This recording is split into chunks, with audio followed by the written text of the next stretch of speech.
Close your eyes for a moment and picture a home where laughter should echo through every hallway, where bedtime stories wrap children in safety, where mornings start with the promise of simple, ordinary joy. Now imagine that same space emptied, silent, shadows stretching longer than they should. Two small lives vanished, leaving behind a silence that presses against the walls, against the streets, against every person who passed by and said nothing, did nothing. May 2nd, 2025, Lansdowne Station, Pictou County, Nova Scotia. A seemingly ordinary morning shattered by an extraordinary disappearance. Lilly, 6, and Jack, 4, were last seen playing in their home. Their mother, Malehya Brooks-Murray, and stepfather, Daniel Martel, briefly fell asleep with their youngest child. Upon waking, the house was eerily quiet. The children were gone. No signs, no sounds, just absence. The back sliding door, known to be silent when opened, was found ajar. Had they wandered out? Or was something else at play? The couple searched frantically, calling out, but there was no response.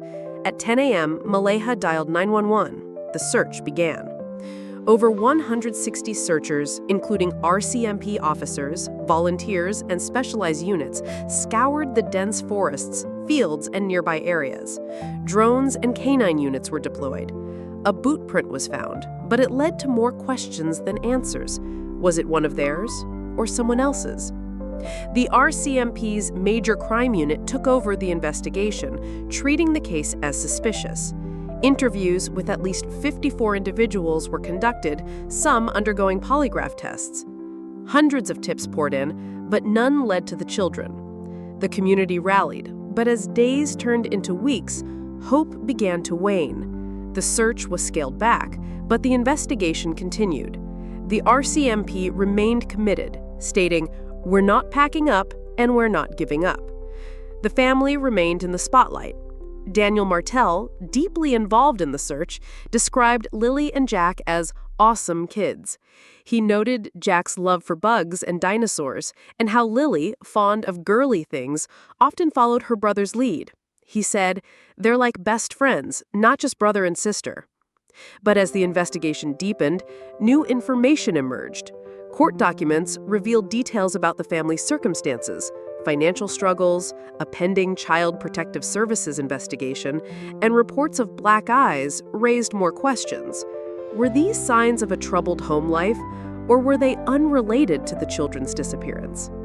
Despite the challenges, the RCMP pressed on. In June, they announced a $150,000 reward for information leading to the children's whereabouts. The case had captured widespread attention across Canada and around the world. Yet, as of August, Lilly and Jack Sullivan remain missing.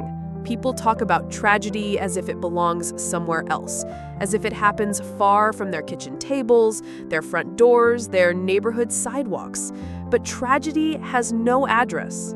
It doesn't wait politely until we are ready to witness it. And yet when it happened here, we carried on. We drove past. We clicked on other headlines. We comforted ourselves with the thought that it couldn't possibly touch us. The truth is, it did. And in the echo of that truth is a weight you cannot escape, a quiet accusation in every unanswered question. Did you notice? Did you look? Could you have done more? Because somewhere, someone saw something, and someone somewhere failed to act. These are not just missing children. These are reminders of what we allow ourselves to ignore, evidence of how easily we move past urgency, past cries we cannot hear unless we choose to listen. And now, in the days that follow, the weeks that stretch endlessly, every moment that passes without answers is another question we leave unanswered, another choice we make. So as you watch, as you hear, as you consider, remember this: every quiet street, every routine walk, every day we look the other way, it matters. Someone failed these children. And maybe, in some way, so did we. This is not just a story about two missing children. It's a story about a community, a family, and a nation grappling with questions that have no easy answers. Where are Lily and Jack? And why, after all this time, do we still not know?